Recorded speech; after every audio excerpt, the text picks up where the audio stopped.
So we're going to finish up a little discussion on combined stress today. We'll do this example first, and then there's one example of flatwise bending. This is actually, I think, pretty much the one that's on the homework this week. It's a stud wall with a wind load. So it has a combined force. It has a compressive force. Look at this. There we go. Compressive force coming from the roof rafters that, of course, would be placed on this header in PLF. You probably figure it in PL. I mean, they're coming in as individual rafters, but we'll look at the load in PLF, and then it has to be distributed to the individual studs. And we'll have similarly a wind load coming on in PSF on the surface of the wall, which also has to be then placed on the studs. So the first step is actually, of course, like always, you gather up your information. We're going to do this with Eastern Hemlock Tamarack. Okay, a high grade, number 1. And that has these values out of the NDS, allowable values. We are not doing flatwise bending, so we can leave that equation out. And this is the only one we need to worry about.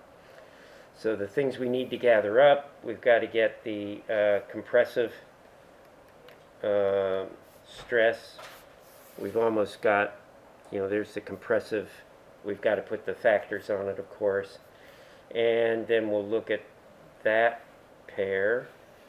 All right, so we've got the bending stresses. And again, with the factors on that bending stress from this. And then we've got the amplification factor. And in the amplification factor, again, we have the compressive allowable, but we've also got this guy here. And the formula for that, I think, was several slides earlier. I should have put it here again, but that's basically the Euler stress that we calculate.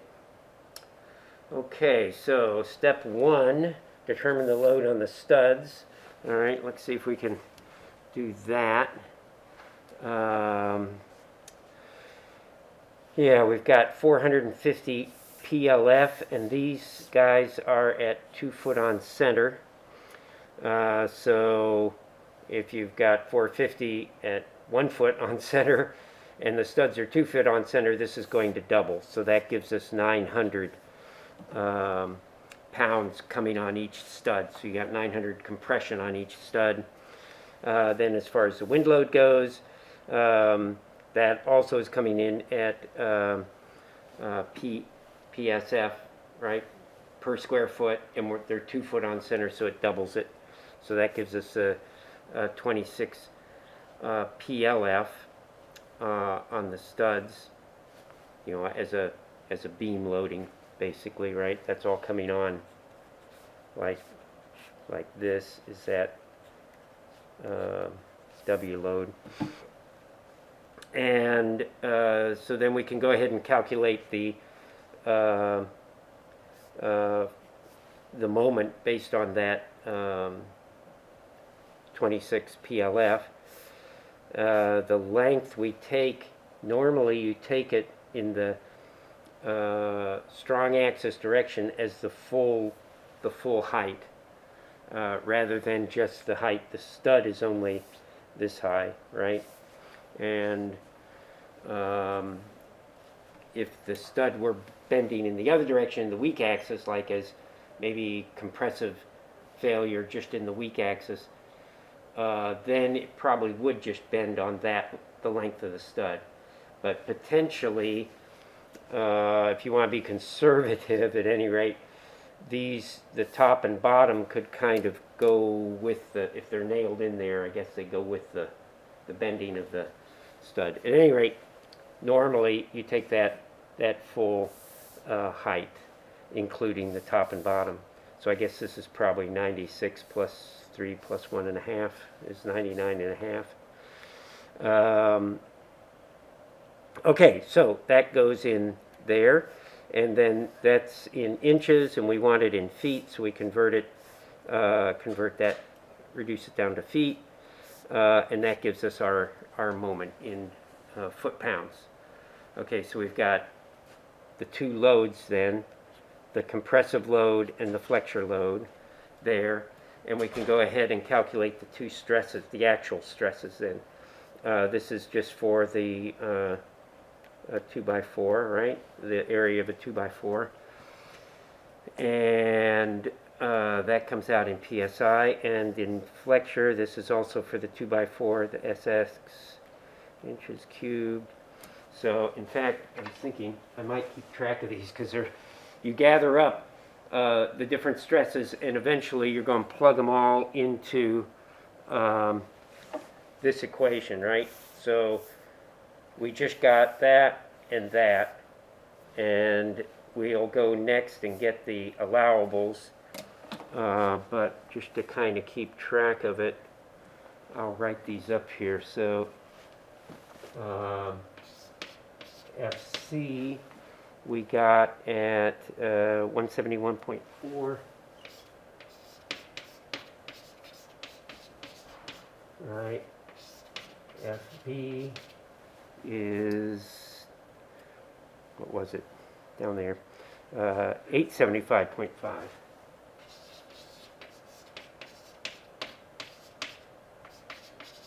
Okay, so there, we're off. now we can get the next two stresses. Looks like we're going to do bending first. Okay, the bending stress. This was the given out of the NDS, right? Comes out of the table. And we have to put these factors on it. For wind, we've got a CD of 1.6. CF, we come up here for bending, right, as a 2 thick by 4 gives us this guy. So there's the 1.5. We're going to consider it totally braced by the sheathing, so we don't need that. And in flexure, you do have a repetitive use factor. So this is flexure, so we can put that repetitive factor on it.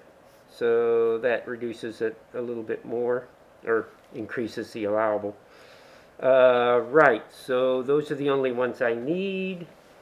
I guess I calculated on the next slide, maybe. Yep, there they are. Okay, and it comes out then to that, 2139. So F prime, whoops, F prime B, 2139 PSI. Okay, we got that guy. And now we can do the other one we need is in compression, right? And the certainly the factor on that is your buckling factor. So this is just a calculation of that. The allowable, this was FC is 1,000, and the, of course, CD that we just used. This would be CF, which is not here, but it's on that other 1.15. Whoops, I guess it's 2 up. This is this guy, that one, 1.15 for the 2x4. It's coming off of that. Okay, so there's that one. That gives us that gives us F, isn't it? FC asterisk? Is it just F asterisk? I forget. Anyway, FC asterisk, I think is what it should be. And then here's the Euler stress. In fact, that's what we're going to use. This is the straight Euler stress, right? 8 point, yeah, right, over, this should be E prime min, and there'd be there's no moisture or anything, or temperature, so the E doesn't change. So that, we might keep track of that too, FCE. Where's that going to go? FCE is 406.8. I think I used that. I think that's the one that goes in the formula at the end. Okay, and that gives us CP. Pretty low, really. Wow, lost 80% of it there. But they're pretty strong in compression, so it may not matter. 0.2. Okay, so here are the factors that we just calculated. Calculated that one. Where was our FC from the table? And that gives us a adjusted FC prime of what? 386.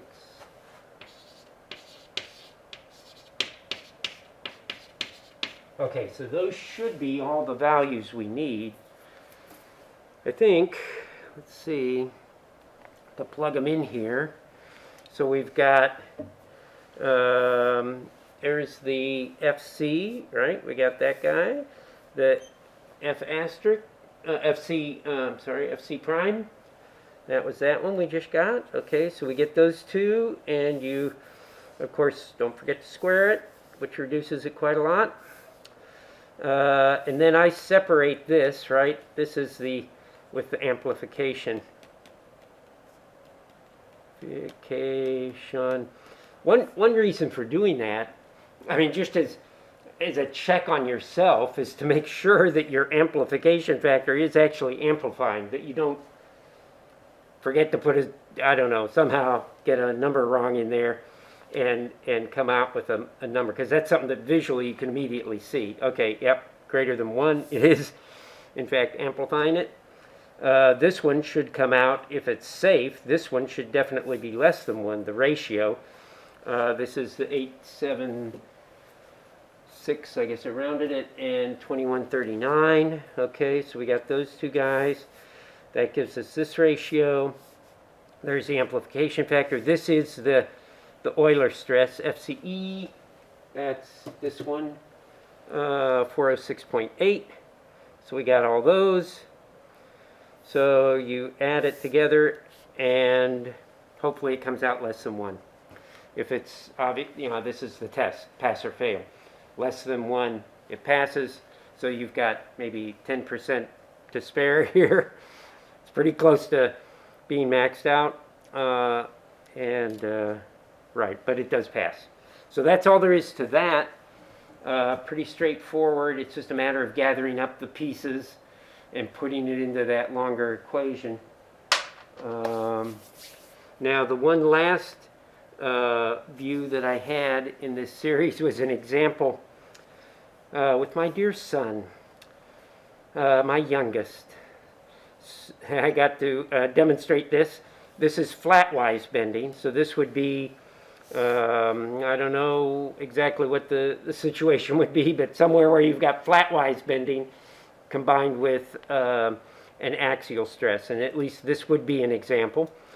So Francesco's standing there, puts back at the time he only weighed 45 pounds. I guess he's up over 100 now. This was a few years ago, because he's about to have his 21st birthday, I think. So he's a little bit taller than that. We should try it again, see if he, with his increased weight, whether that board would might not hold him anymore. But back then it did. Of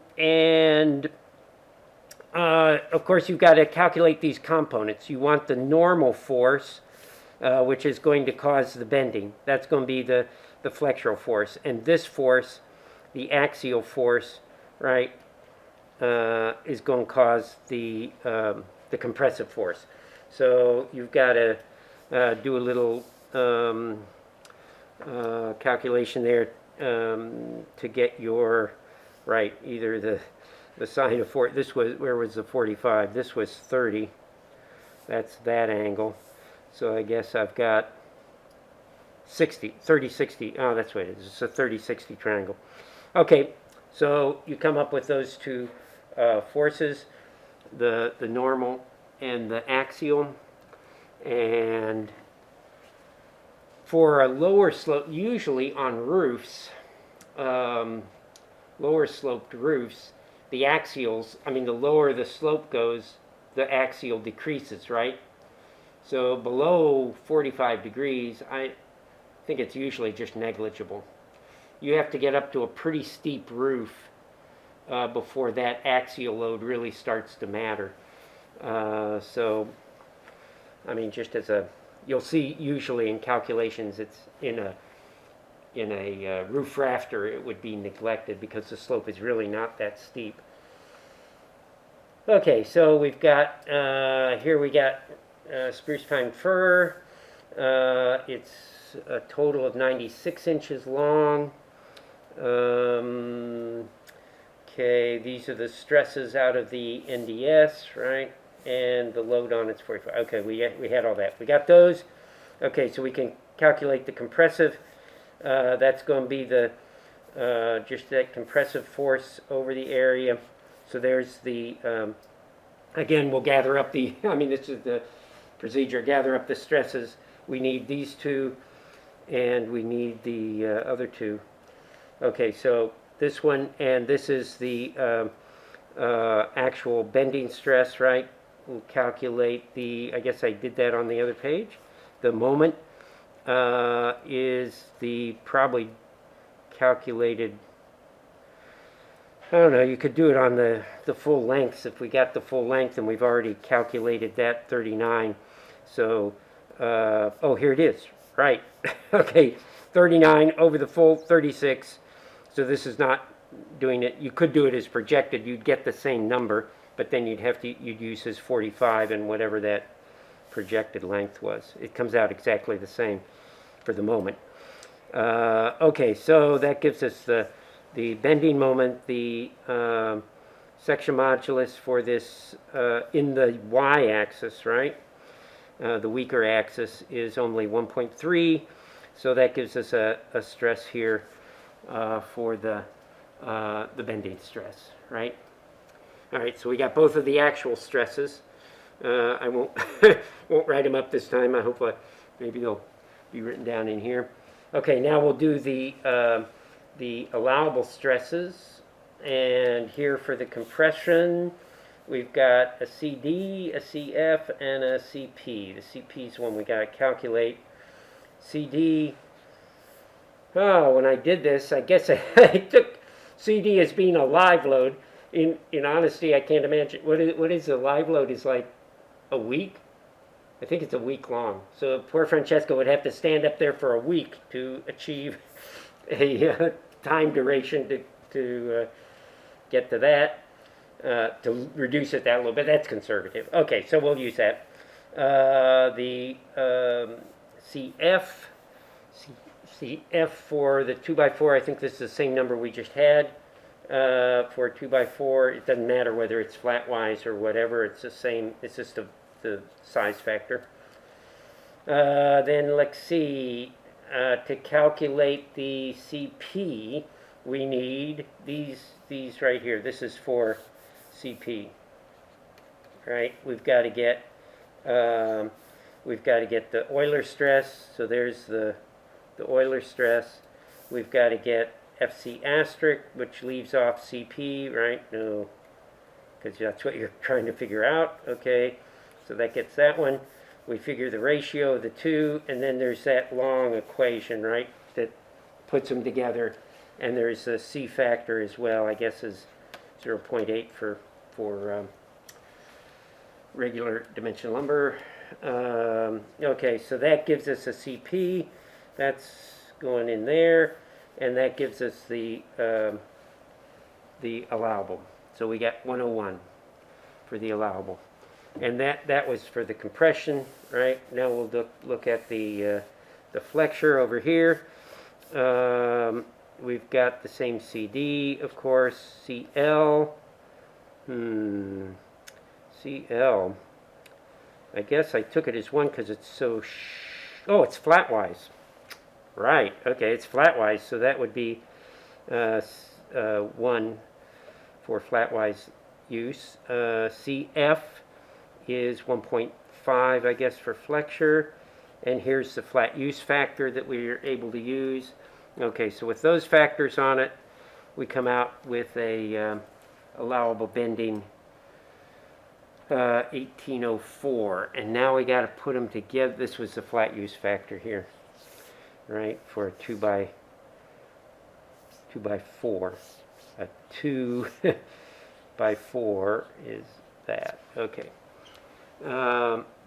And now we can put them together. Oh, good. I tallied them all up here, are the ones we calculated. And you simply put them into this equation, right? And here, again, I separated it out, I think. I usually do, to that times the amplification factor. So this is simply that. That's what that is. So that gives us the first part, the ratio of the compressive stresses squared. Okay, so that's 0.0018. And then the next part, let's see what we do. That's this, right, is that. That's what I'm doing down there, so that gets that number, and then here's the amplification factor on the end, this one. And that has a couple of other factors in it. Let's see if I calculated those anywhere. Actually, I don't see the calculation for that, but you go back. This may be the Euler's stress on the flatwise direction. I think this is just for the flatwise. But you go back, that formula was, there were 3 of those Euler-based formulas, and you just have to make sure you get the right one. So hopefully that is that. And the other one is FBE. This is probably the same one we used for the CP. Well, okay. Well, I should go back and look at what that formula is, but I don't think it's way back at the beginning of the slide deck, so maybe I won't do it. But that would come out to be that. Okay, so you plug those in where they go. Actually, that one's maybe not so critical. Oh, I didn't calculate that, did I? This is 2. Yeah, I'm sorry. So I don't even show this one. And I guess the reason I didn't bother to calculate it is this is 0. This is the strong axis. This is XX axis, right? So if you don't have that stress, this all just drops off. That would only play a part in the combined, if you have both of them. And that would be multiplying it, right? If you have flatwise flexure to begin with, and then you in addition have buckling, that would increase it. So okay, but we don't have that, so that we leave that off and end up with that for the amplification factor. Doesn't amplify it very much, and it looks like Francesco is safe, right? It's less than 1. So okay, that should be okay. Okay, so that goes through that. Let's see, I think there's still another slide. Was it? Oh, yeah, right. Puts it all together here and says okay. All right, so that's the almost the end. What else did I look at here? Oh, there is a second formula, but that there are 2 formulas for flatwise that you compare, and this is the second 3.94. In this case, again, we've got the strong axis, which is not playing a role, so that one gets left off, and it's just this ratio here. So this one, if you don't have the addition of the, the bending in both axes, I don't think this would ever control if the other, because this is already in the other equation, right? Oops. Okay. It's already, that's what FB2, is it FB2? FC, no, it's this FC over, it's the same as this, so maybe it's not. Oops. Okay, now I've done it. 102. No, I guess it's not quite the same. This is FCE. Holy smokes, what the heck? Every time I touch it, it flips a... Okay. Maybe I better not touch it, but this is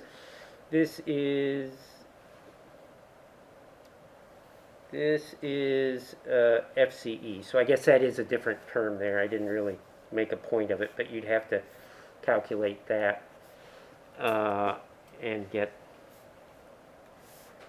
that. Okay, so in any case, this one passes as well. All right, so that is all there is to that. You can see the biggest part of this combined stress is just keeping these formulas straight, and they're all in that chapter 3, right? This is 3.9. So if you just pay attention to 3.9, it gives you all those formulas, and then here are all the other formulas for the Euler stress, the 3 different combinations of Euler stress. Okay, so that ought to get you going for that. Let's see if I can close this and bring up the other lecture. So we're still kind of divided half and half here.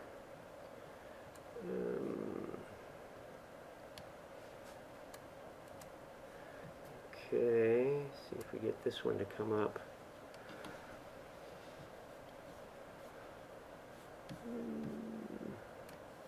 Hopefully.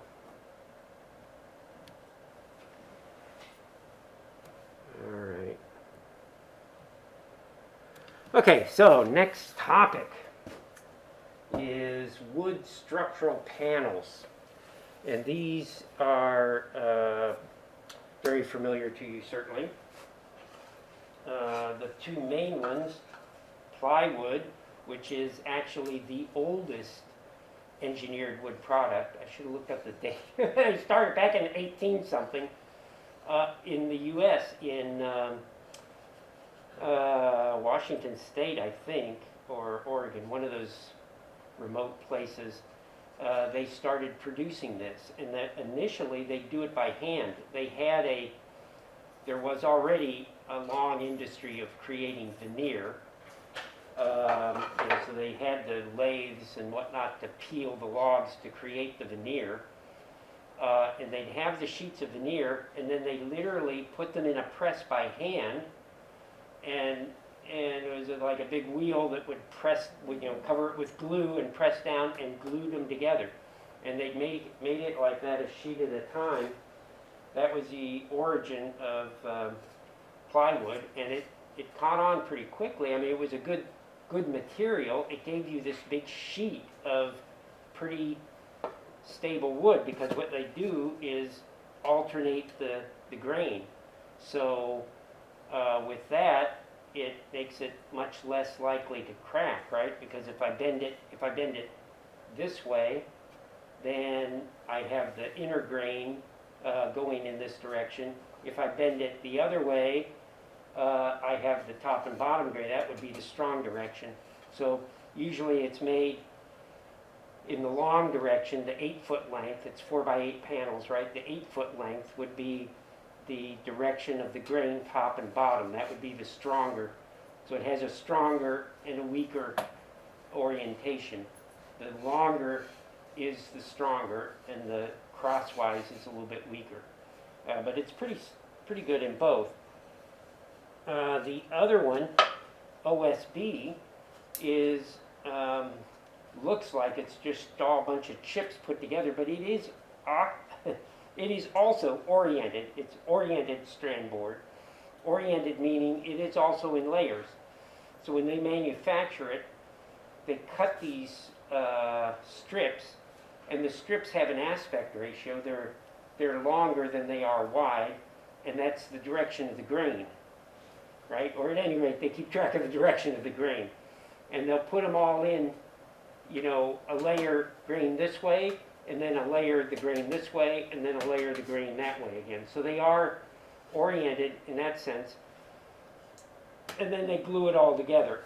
So although, you know, looking at the surface of it, you'd never realize that it had that orientation. It does, the same as plywood. The difference is it's just not continuous veneer sheets. It's all glued together. And then the last one that we really won't talk about too much, but you'll come across, are the SIP panels, the insulated panels.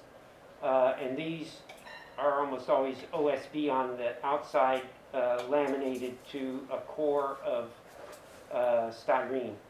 And these are used usually as insulated wall panels. It's almost their own use. So you can have a look at that.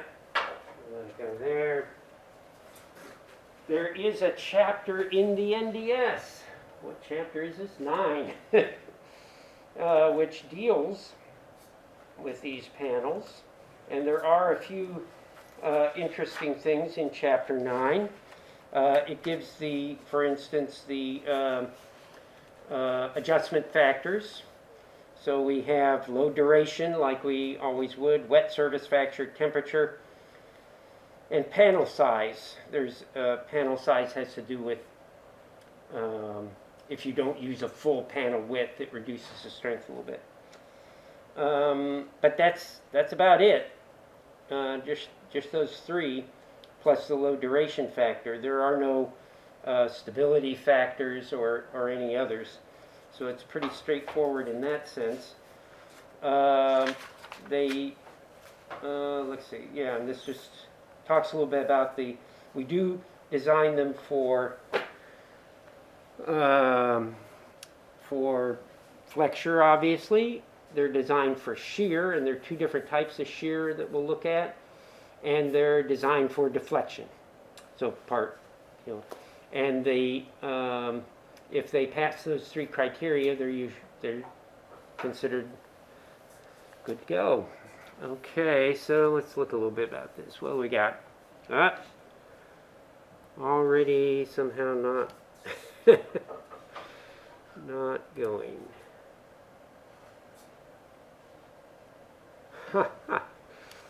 Okay, for some reason it doesn't want to advance slide. Oh, there we go. Okay. All right, so do I have my pen? Probably not.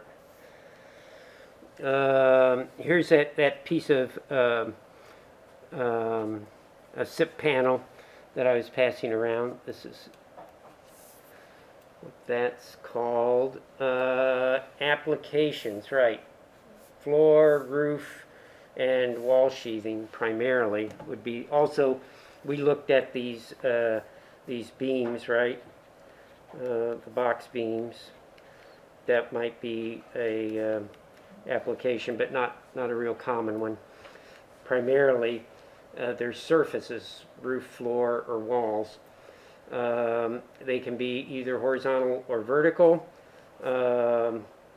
They're can be made into those box beams. Stress skin panels, where you actually put with the almost with the studs in it, you nail them all together and use it as a panel. They can be curved. In fact, they make a special plywood to easily curve. You know, even the regular plywood can curve to an extent, but it does have a stiffness. It doesn't easily curve.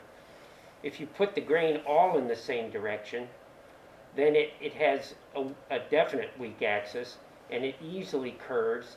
in the direction perpendicular to the grain. And they'll make, for architectural applications where you might want a panel around a curve, you can get that produced in that way, and then it easily curves. Of course, it has very little strength in the other direction, but it does have full strength in the lengthwise. Folded plates like this. This is a folded plate here. Folded plate kind of structure. A little example of one. This was one that was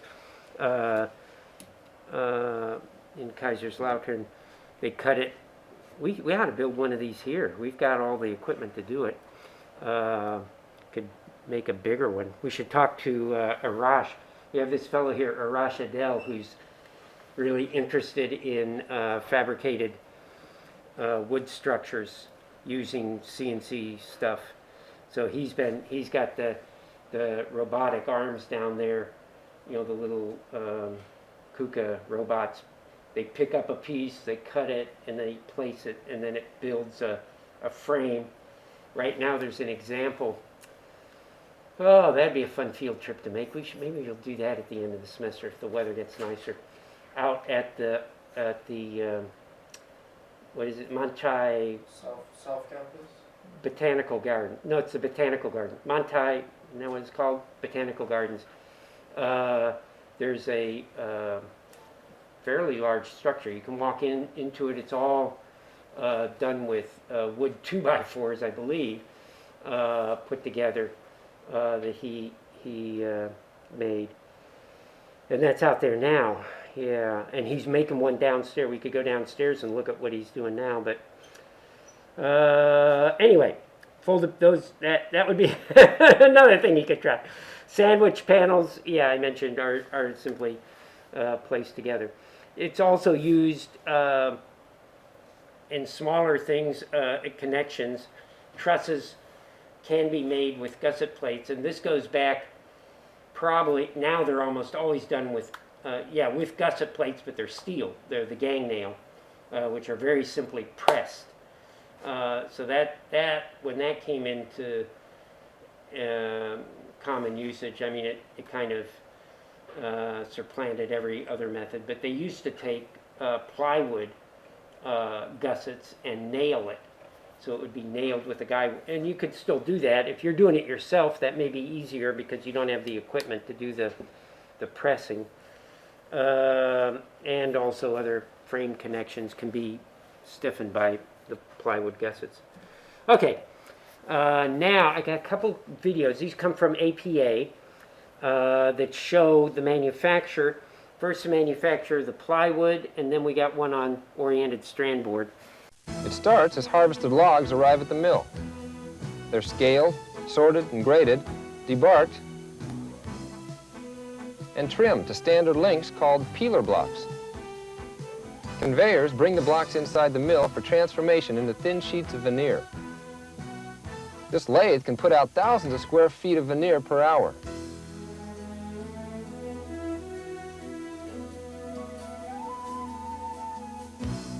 As the veneer reaches the outfeed, it's clipped into usable widths and sorted into fuller face sheets, partial sheets, which will become the cores of the plywood sandwich, and scrap, which is chipped for fuel and other applications.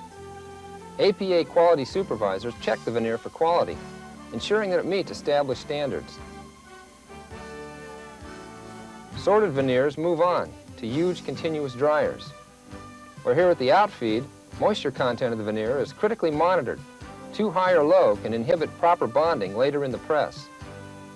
As needed, veneer is repaired with plugs of the same thickness and species at stations like this. The spreader or gluing operation is next. Workers at stations like these, or automated glue spray lines like this one, apply the glue that bonds the panels together. APA quality supervisors monitor glue operations closely, frequently weighing the amount of glue being applied. Then it's on to the unheated pre-press to set the panels and minimize breakage. Into this charger and into the press, where heat and pressure are applied to bond the veneer into plywood. About 4 minutes later, the bonded panels are rejected, where APA and in-plant quality control inspectors frequently spot check the panel bond like this, and select quotas of glue line samples for testing at one of 7 regional APA quality laboratories. As the panels move on, they're trimmed to size, inspected for grade standards, and, if approved, marked with the APA trademark stamp. Depending on grade, additional finishing can include synthetic repairs, sanding, texturing, surfacing for siding, or machining for tongue and groove. Stacked and banded, these panels are ready for shipment. A final APA in-plant quality audit step is the random selection of stacks for detailed inspection for dimension and surface and edge quality. Okay, so yeah, you saw that. Of course, the defect that they'd have are knot holes that come out, and they punch those. They can just leave them. It depends on the grade that's being produced. They can just leave them, and you've seen plywood certainly. I don't know if this piece had any too small. Oh yeah, you can see sometimes they're right there in the wood. Or what would maybe strengthen it would certainly strengthen it and give it a little bit better appearance. Also, they can cut those holes out and then patch them. So they'll cut a certain shape, a diameter circle, and then have a patch that goes in there, and then they'll glue the patch in, and that strengthens it. It strengthens it not so much in adding, material as preventing a place for moisture to collect.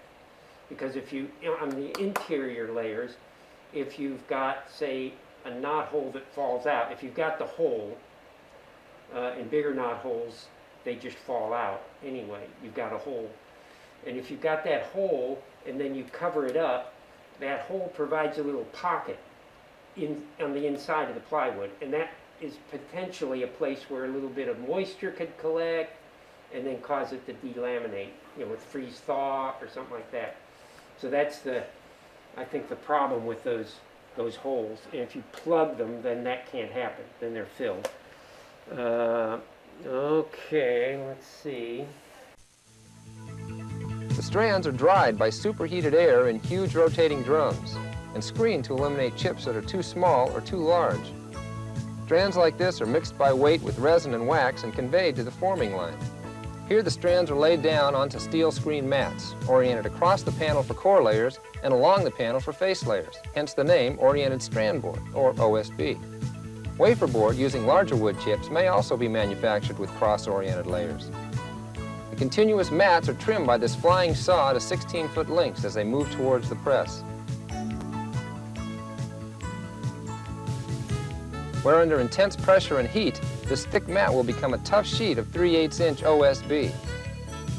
Laser scanners monitor thickness as edge saws trim the panel down, and then trim saws cut the large sheet into more conventional sizes, in this case 4 feet by 8 feet.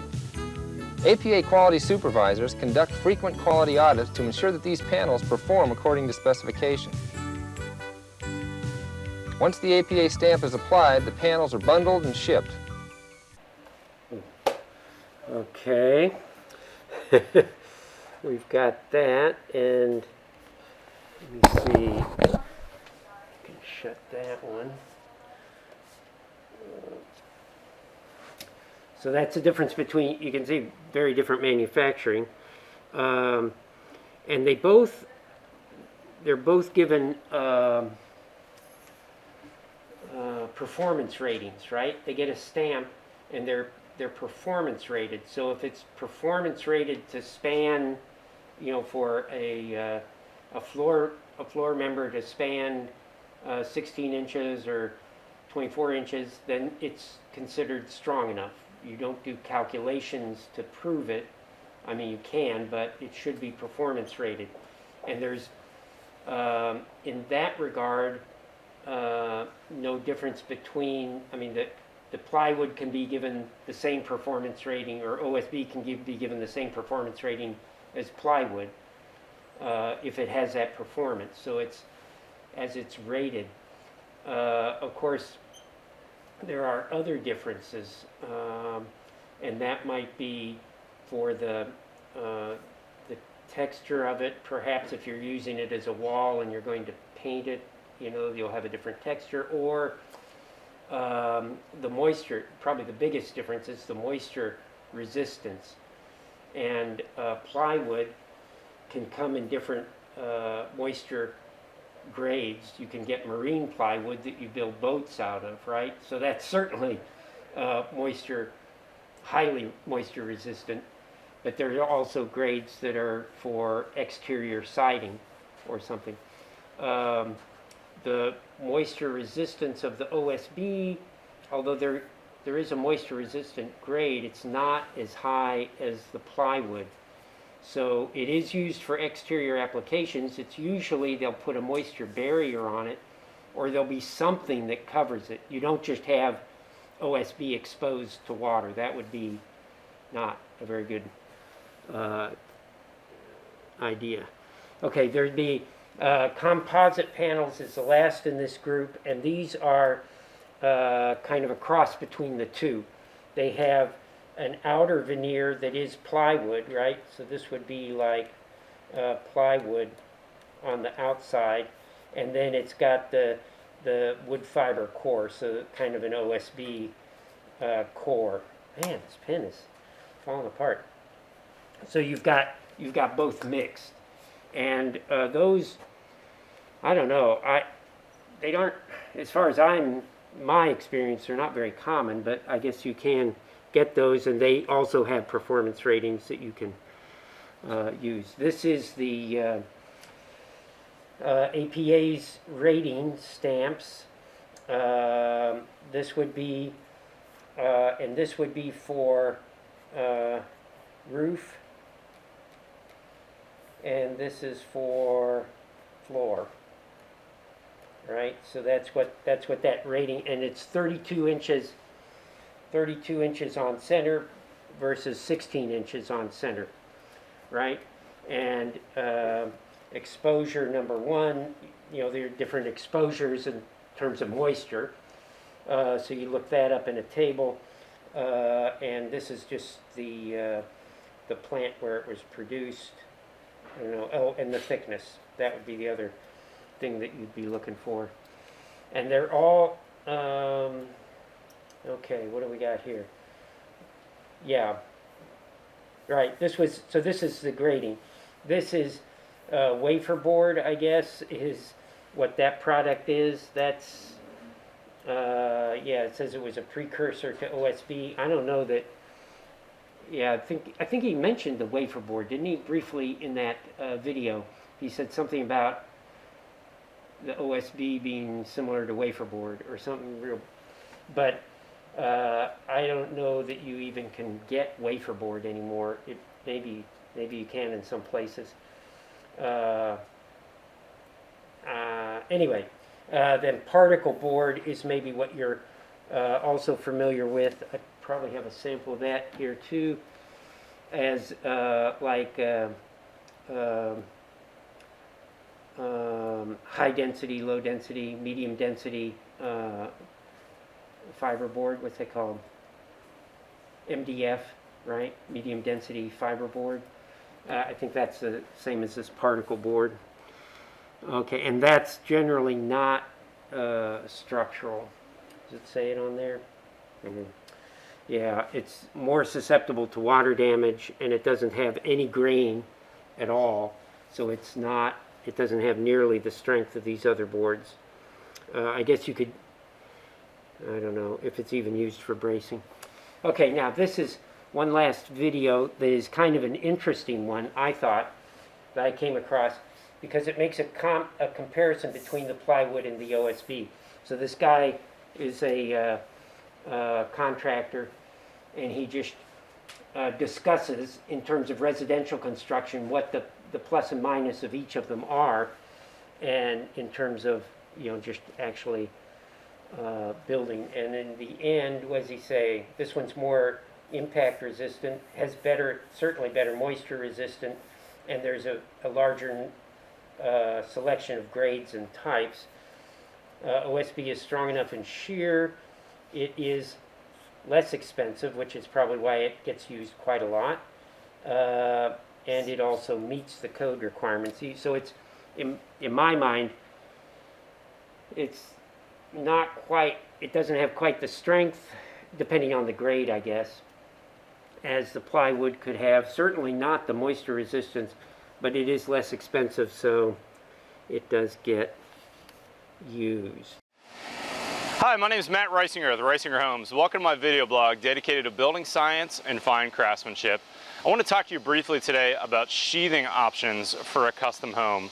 There's a lot of houses built in America with this product called Thermoply, which is in effect a super strong and durable cardboard. In my opinion, this is really not a great product for sheathing on a house. Really, there's two good options for a single family custom home that you're building: OSB or plywood.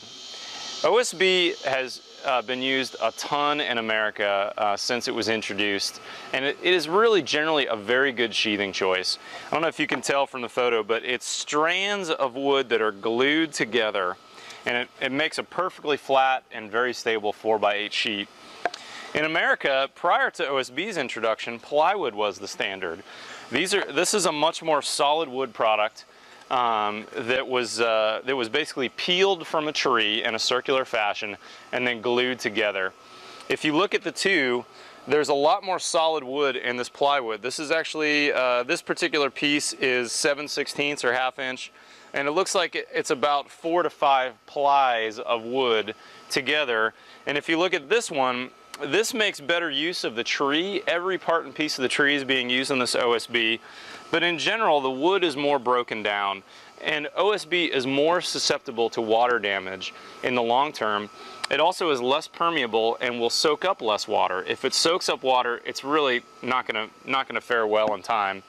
Plywood can soak up a little bit of water. It's also a little bit more permeable. However, if you compare the prices of the two, you'll quickly realize why most builders have gone to OSB. Plywood is in general more than double the cost. And so for a single family house, you may be talking not just hundreds of dollars, but thousands of dollars to go from OSB to plywood. So I'll show you what I do on my houses a lot of the time to get kind of the benefits of both. And here's a good example. This is a slab on grade construction new home.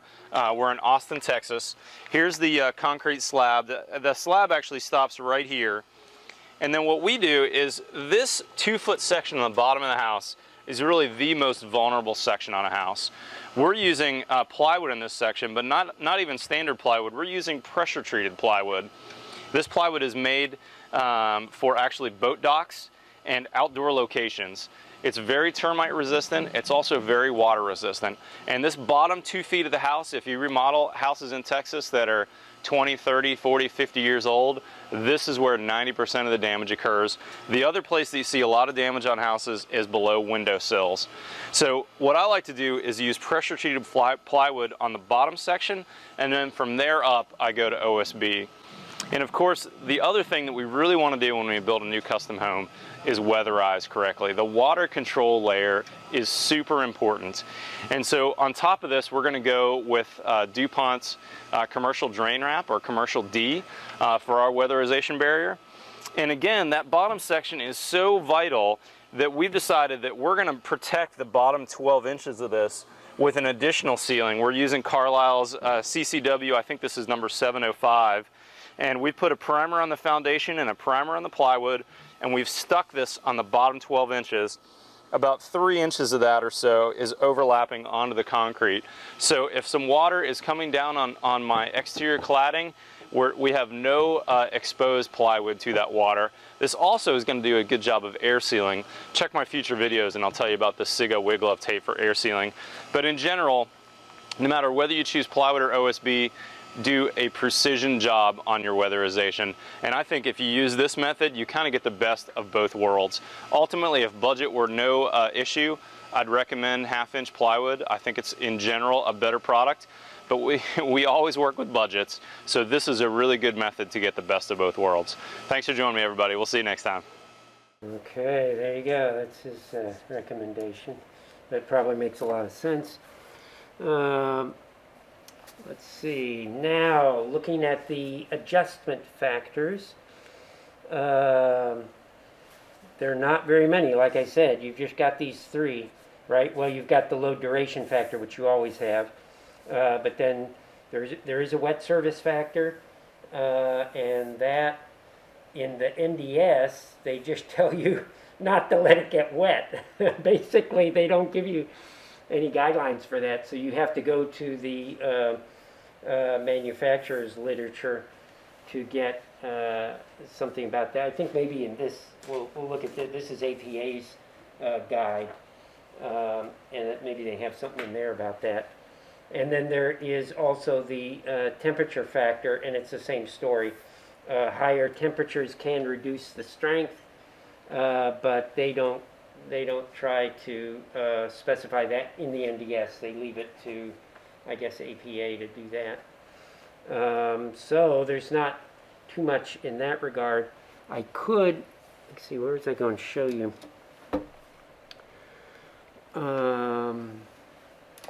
Yeah, maybe here. This is the, this is out of, oh yeah, this is out of that APA. This is out of this guide, the D510. And this should be on Canvas. I tried to put all those up there. Panel design specifications. So this is one of APA's many pieces of literature that are very helpful. They give a lot of information about the plywood, both plywood and OSB, several tables, strength tables to determine span and load, and even a whole array of equations that are the basis for the tables, which is very nice. So you can, if you have some special case or you want to check it, you can do that. So this is probably the most useful piece of literature.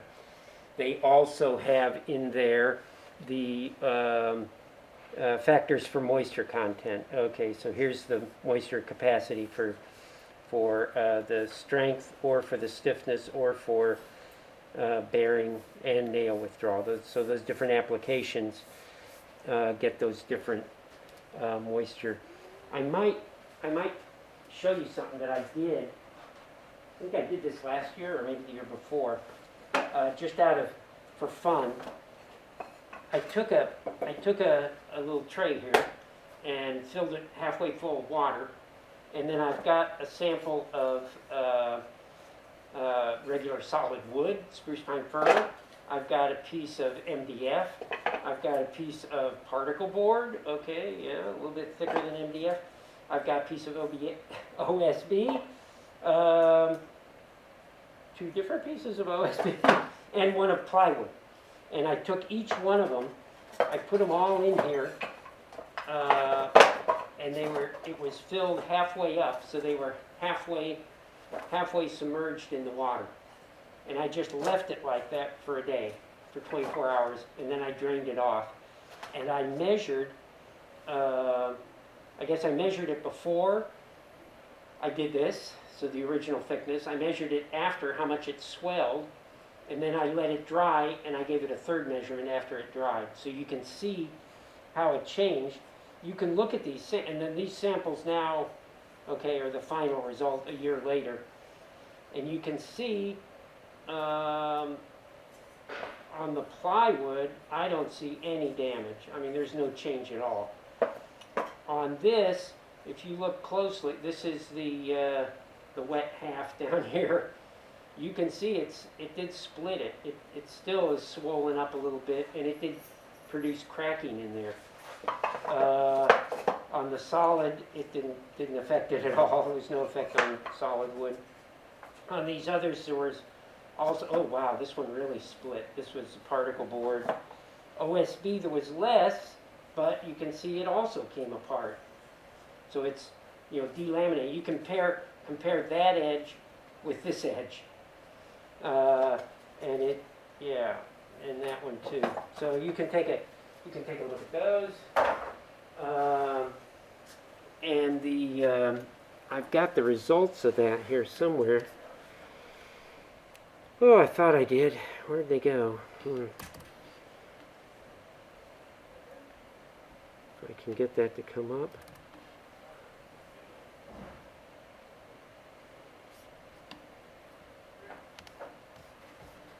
Okay, so this is, there we go. This shows it to you. Well, I can't expand it, can I?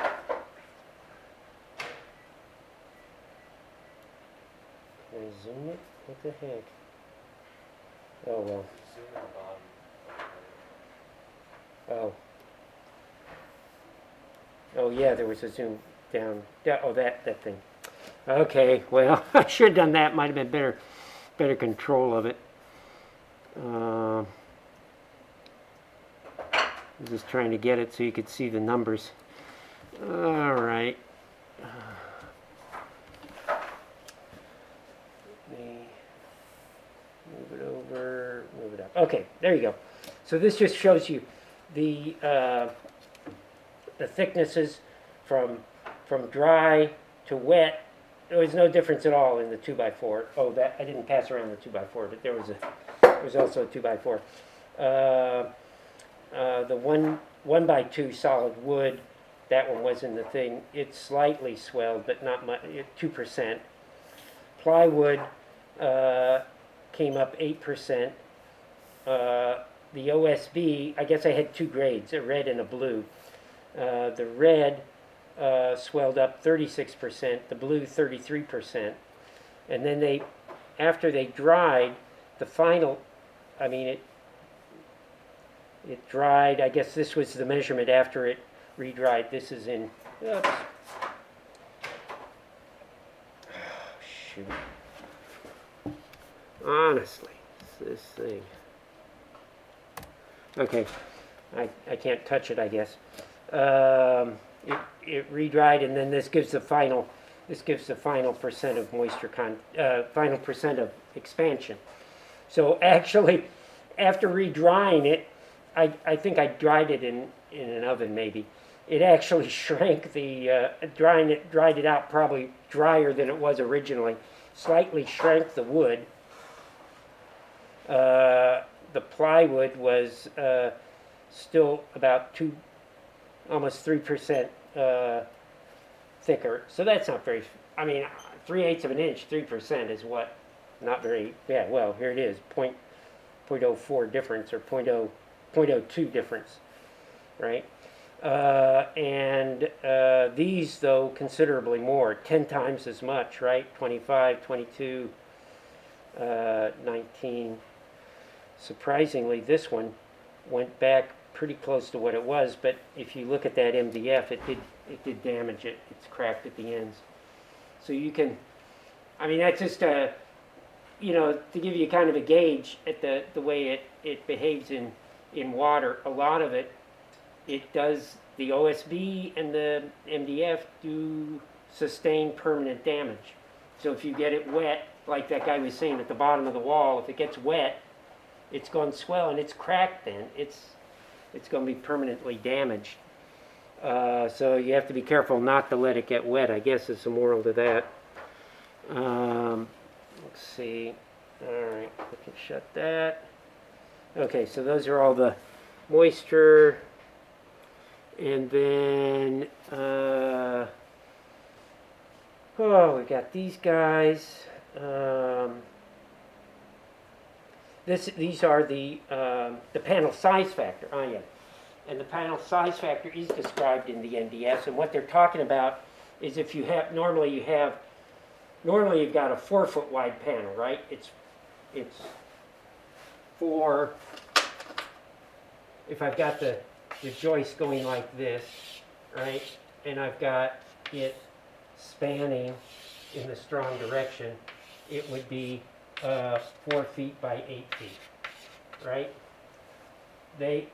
As I reduce the width of it, like to 2 feet, or if I go less than 2 feet, as I get thinner, there's less of the material. You can imagine it's not just that it reduces its strength, but statistically, I guess, if you've got a knot hole in or more defects in a narrower spot, it can become more critical. So as you get thinner, they reduce the strength of it. In fact, quite a bit. they reduce it by half if you go below 8 inches. Well, 8 inches would be a pretty narrow strip, right? But you might get that if you had, I mean, depending on the dimensions of your space, if you come down and you've got 8 inches left over, you're going to end up with a very weak, it'll lose half of its strength, right, at that strip. If it's above 24 inches, then they say it's okay. So the limit, I guess, in cutting it would be that cutting it in half, 24 inches. So in terms of strength, it would be better not to have segments less than 24 inches. If you're going to, I mean, maybe you, I don't know, you could divide at each end of the room so you don't have, I mean, then it makes more labor in nailing it down perhaps, but if you end up with an 8-inch strip, it's going to be a little bit weak. And maybe where that shows up is in deflection, right? Because if you walk across it, then you'll immediately feel it's going to deflect like twice as much or something. At any rate, you'd think you'd feel it. And presumably that would be at the edge somewhere. Okay, maybe not the most critical spot, but still, I don't know, it'd be where if you're doing a residential thing, at the edge of a lot of living spaces is where the furniture ends up, the heavy, your big cabinet or your bookshelf, or, it's not out in the middle of the room, it's over at the edge. So, I don't know, anyway, consideration. That's what that factor's about. And then we've got, the actual length, the plywood span, is defined differently for what you're depending on what you're calculating. In bending, okay, calculate the regular flexural strength. That is this A distance. That would be on center supports, right? So that would be, the way we'd normally calculate a span from center to center of the supports.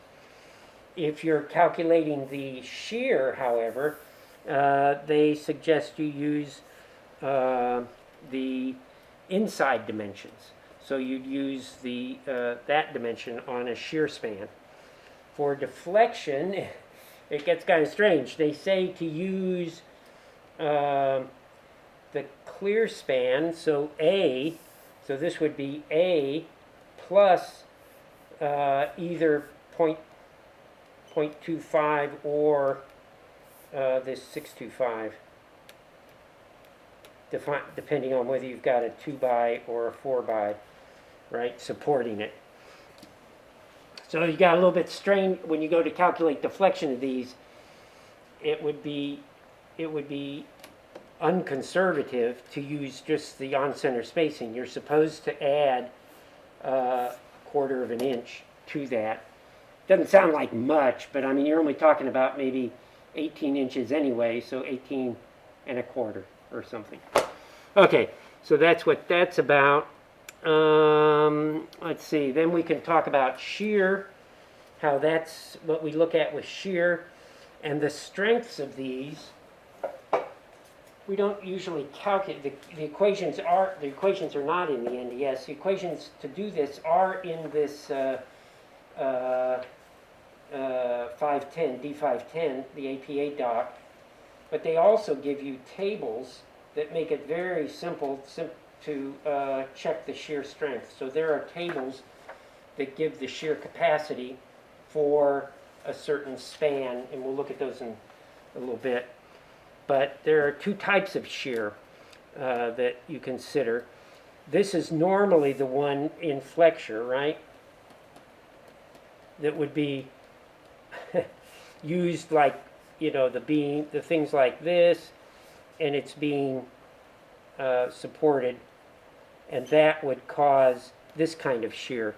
And it's in plywood, the strength direction is the direction of the grain, right? So presumably it's going like this, the direction of the grain.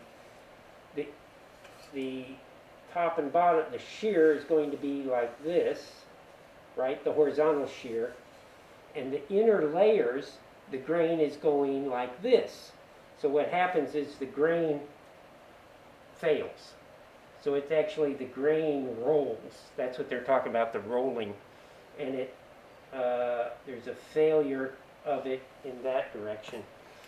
So that's what that rolling shear is about. The other kind of shear, which is maybe, I don't know, a little less, well, maybe as a wall panel, you would get, not in flexure, but you'd get this kind of shear. So that would be through the section, and that's a, that would be like this. Okay, so those are the two different types of shear. And then this is where this is the source I've been talking about, the, what is it, 510D, right? I'm sorry, D510, got it backwards. Okay, D510 is the APA's dock, and the current one, I believe, is 2020, which I'll check after class, but it should be the one that's posted up there. That's the real go-to source. This we've looked at before. This is the E30, isn't it? That has everything on engineered wood products. I mean, it's a thicker, it's not that thick, but it's it's thicker than some of the other ones. Actually has a binding on it. It's so thick. And it's covers the eye joist that we talked about earlier, the glue lam. It talks about LVL. It talks about all of it. It also talks a little bit about plywood. So there's a short chapter in there about plywood and OSB. But this is really the better source that has much more detail and information in it. And let me see. It seems like there was one other thing I was going to show you. Oh, yeah. In terms of paneling, before we get into the details of this, we'll end with this. This is another little 2-minute video, and we can end with this today. This shows the use of these panels.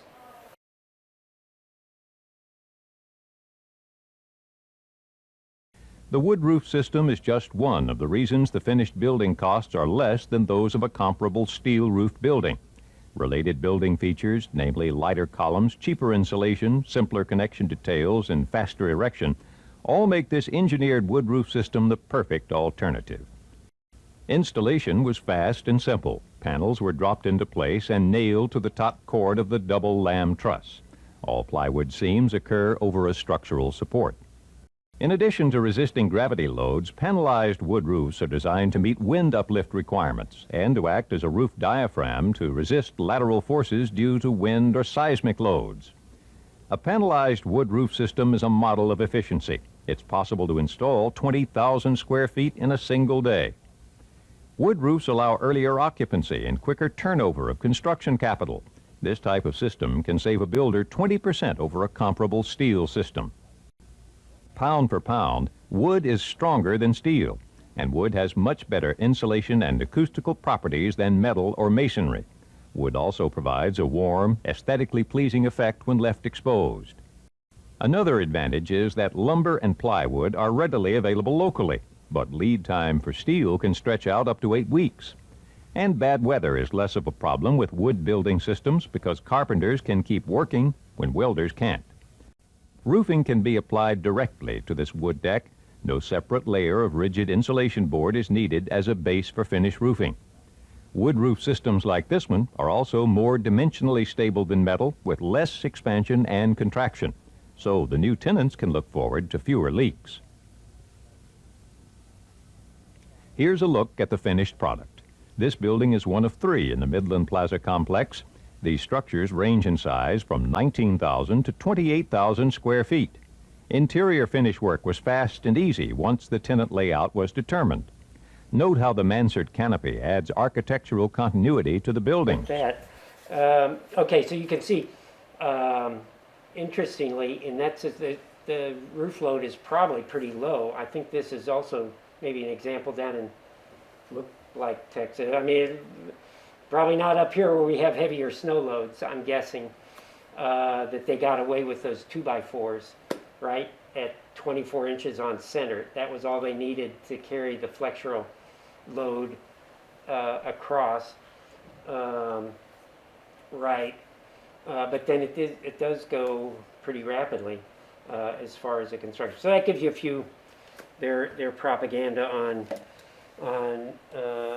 the pluses of that. Okay, so what are we up to? This weekend you're going to do, we're finishing up the STAD, right? So make sure you don't wait until Sunday night to look at it. For heaven's sakes, if you got any questions, I'm happy to help you sort it out to get the thing to run. But once you get it to run, it should be pretty good. And there is a homework problem this week too, right? Which one is it? Something. Compression tensions. It's what? Compression. Oh, right. The combined stress. Yeah, it's that. How could I forget? It's that wall section I think that we looked at the beginning of this lecture. So it's pretty much based on that. So that should be pretty straightforward. Just gather up the pieces and fits into the equation, right? Okay, good. Getting down into the semester here. Oh yeah, that's what I keep forgetting to say. Have you thought about this project at the end? Way back several weeks ago, didn't I hand out something on that, or what talked about it anyway? For heaven's sakes, look, that's going to be the very last two or three, whatever, sessions in this class. You guys are going to make the presentations, so you've got to decide what you want to do that on, and you're welcome to form into groups. You people that are here have an easier time maybe. I don't know, maybe for the rest of these folks that aren't usually here, we should post a list of at least the class roster so they can find each other. Because it's a lot easier to work in a team. It's not supposed to be an individual project. You're supposed to kind of go together and do something. It's a little bit easier. Okay, well, think about that. And we'll see you next Tuesday then.